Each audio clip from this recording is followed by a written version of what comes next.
गांव के किनारे खड़ी एक पुरानी और रहस्यमयी हवेली, जो खौफ और दर्द की गवाह थी। लोगों का मानना था कि वहां जाने वाले कभी वापस नहीं लौटते। अंधेरे में डूबी हवेली से डरावनी चीखें, खून से लिखी चेतावनियां और एक भटकती आत्मा की कहानी ने इसे श्रापित बना दिया था। चार दोस्तों ने इस डर को चुनौती देने की ठानी, लेकिन उनका यह फैसला उनके जीवन का सबसे बड़ा भयावह अनुभव बन गया।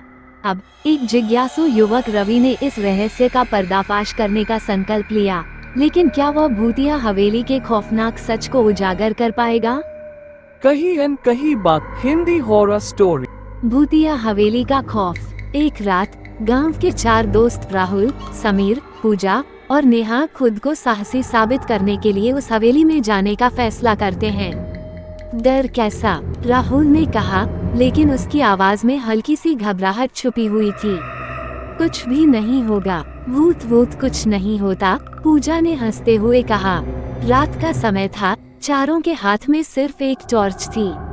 हवेली के पास पहुंचते ही ठंडी हवा का झोंका आया, जैसे किसी ने उन्हें चेतावनी दी हो, मत आओ। अरे हवा है, ज्यादा सोचो मत, समीर ने मजाक करते हुए कहा, लेकिन उसकी आंखें टॉर्च की रोशनी के साथ हर कोने में घूम रही थीं। दरवाजे की चिरचिराहट ने पूरे माहौल को और डरावना बना दिया। अंदर का सन्नाटा कानों को चुभने लगा। ये जगह बहुत अजीब लग रही है, नेहा ने धीरे से कहा। जैसे ही चारों आगे बढ़े, एक पुरानी घड़ी दिखी।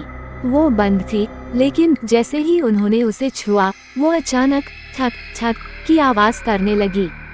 ये कैसे हो सकता है? पूजा चिल्लाई। शायद पुरानी घड़ी है, खुद चालू हो गई होगी। राहुल ने खुद को शांत करने की कोशिश की। तभी पीछे से एक दरवाजा जोर से बंद हुआ। सबने एक दूसरे की ओर देखा, क्या ये हवा थी या कुछ और? नेहा ने एक दीवार पर खून से लिखी इबारत देखी, भागो वरना तुम भी नहीं बचोगे। ये मजाक है, कोई गांव का लड़का डराने के लिए ऐसा कर गया होगा, समीर ने कहा, लेकिन उसकी आवाज लड़खड़ा रही थी। चलो यहाँ से, मुझे अच्छा नहीं लग रहा, नेहा ने हाथ जोड़ते हुए कहा। लेकिन तभी एक परछाई दिखी, काली, लंबी और हवा में तैरती हुई। वो क्या था? पूजा ने घबराकर पूछा। कोई नहीं, हमारा भ्रम होगा, राहुल ने कहा, पर अब उसकी आवाज भी कांप रही थी। चारों जैसे ही ऊपर की ओर बढ़े, सीढ़ियां चरमराने लगी। अचानक पूजा के पैरों के नीचे की सीढ़ी टूट गई और वो नीचे गिरने लगी। पकड़ो उसे, समीर ने चिल्लाया। किसी तरह उन्होंने पूजा को खींच लिया, लेकिन पूजा का चेहरा सफेद पड़ गया। तक कोई था नीचे। उसने मुझे खींचने की कोशिश की, पूजा बड़बड़ाई। तुम्हें ऐसा लगा होगा, राहुल ने कहा। लेकिन तभी एक जोरदार हंसी गूंज उठी, खौफनाक, गहरी और खून जमा देने वाली। ये कोई मजाक नहीं है, यहाँ सच में कुछ है, नेहा ने चीखते हुए कहा।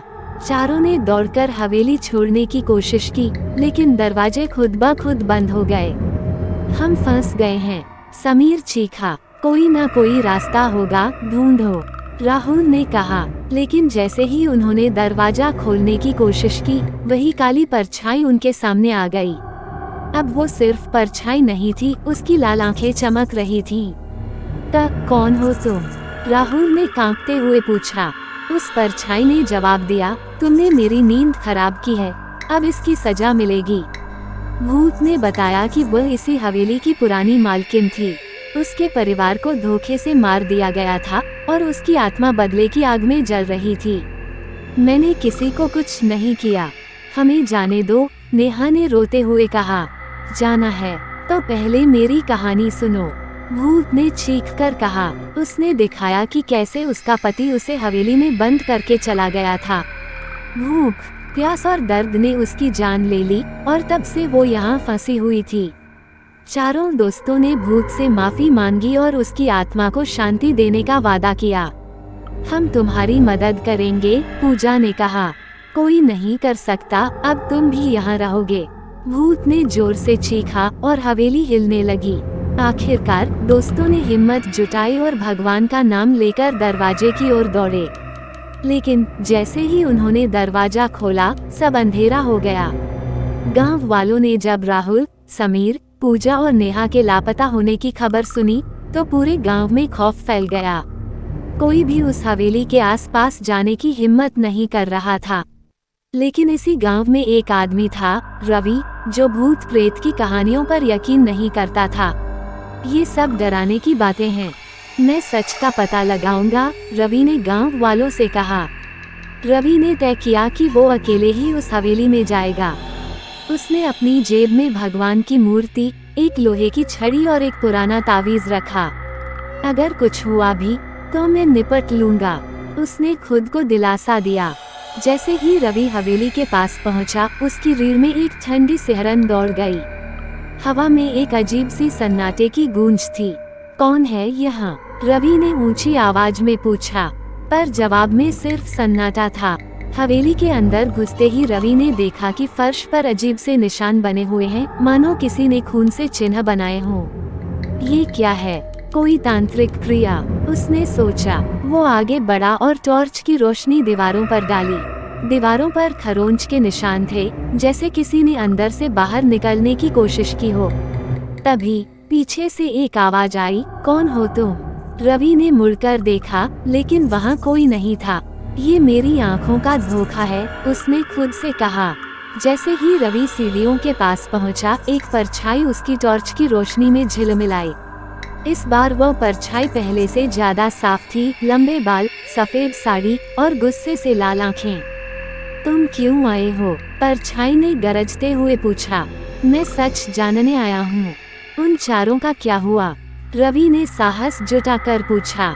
भूत ने गुस्से से कहा, सच सच जानने की कीमत चुकानी पड़ेगी। रवि ने तावीज को हाथ में पकड़ लिया।